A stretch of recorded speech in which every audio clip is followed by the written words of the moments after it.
Quant में क्या क्या आता है? मेजॉरिटी यस वही है आपका अर्थमेटिक तो माई बाप है हमारे क्वांट में, ठीक है, यही हमारा सेफ जोन में रहता है हमेशा।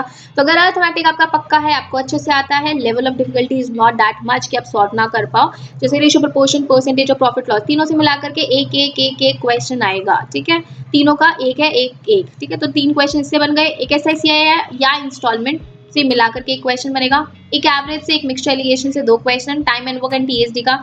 मतलब क्योंकि क्वांट का सिलेबस इतना सारा है कि 20 क्वेश्चन है, मतलब अगर वो आपको हर टॉपिक से एक क्वेश्चन भी देगा तो जाकर के 20 बन ही जाएंगे, ठीक है। ज्यादा होगा तो एक आधा से 2 क्वेश्चन दे दिए उसने, ऐसी कहानी होगी। तो ऑलमोस्ट टॉपिक आपको सारे ही कवर करने पड़ेंगे इसमें, बट इज जस्ट दैट कि कुछ टॉपिक हैं जिनसे आप ऑलरेडी इतने कंफर्टेबल हो कि आप उनको ऐसे चुटकी में, मतलब इट वोंट टेक 40 सेकेंड्स, मतलब 50 सेकेंड्स भी नहीं लेंगे, आप कुछ क्वेश्चन तो देखते ही बना दोगे। तो ऑन एवरेज आपका मतलब जो क्वेश्चन आपके डिफिकल्ट हैं उनमें 1 मिनट से ऊपर का टाइम आप ले सकते हो, ठीक है। टाइम एंड वर्क हो गया, टाइम स्पीड डिस्टेंस से 1 से 2 क्वेश्चन आ सकते हैं।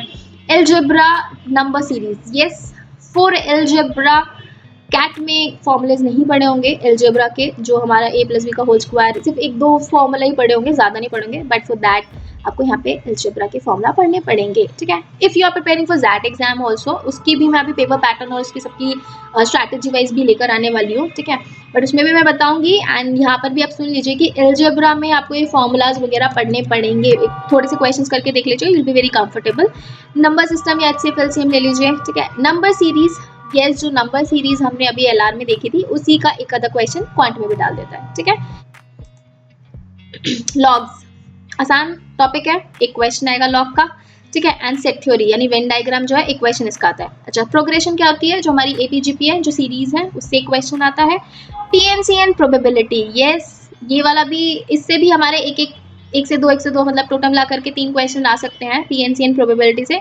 And not so easy not so difficult, मतलब डूएबल क्वेश्चंस होंगे, इतना नहीं है, बट ये टच बेस करा है अगर आपने कैट की प्रिपरेशन के टाइम पे बिल्कुल ही छोड़ा है तो प्लीज आप बेसिक देख लीजिएगा कि अच्छा कैसे कैसे सॉल्व करते हैं। आपने स्कूल टाइम पे भी पढ़ा होगा, तो बेसिक्स भी देख लोगे तो भी एटलीस्ट ये है कि कुछ नहीं होगा, कुछ तो समझ आएगा आपको पेपर में, मतलब 3 क्वेश्चंस में से 1 क्वेश्चन तो कर पाओगे, 2 क्वेश्चन अगर छोड़ भी दिए वो सिनेरियो में, ठीक है।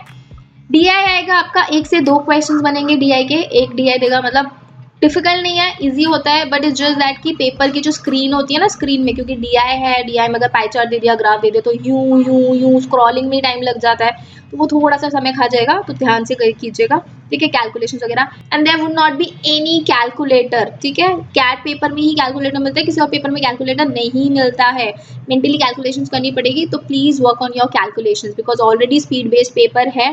कैलकुलेशन दो बहुत लंबी चौड़ी नहीं आती है इसमें कैलकुलेशन, बट येस मेंटली करनी पड़ेगी आपको, ठीक है, तो आपको उसके लिए प्रैक्टिस कर लेनी चाहिए। मेंसुरेशन से एक आएगा, एक ज्योमेट्री से, एक कोऑर्डिनेट ज्योमेट्री से, तो टोटल मिलाकर के इसमें 20 क्वेश्चंस आएंगे, ठीक है।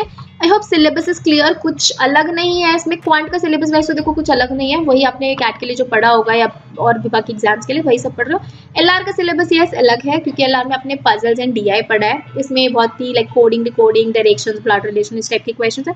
सेम सीमैट वगैरह में भी इसी टाइप का पेपर आता है, कंक्लूजन्स वगैरह एंड मैथ से आपको मैच करता है।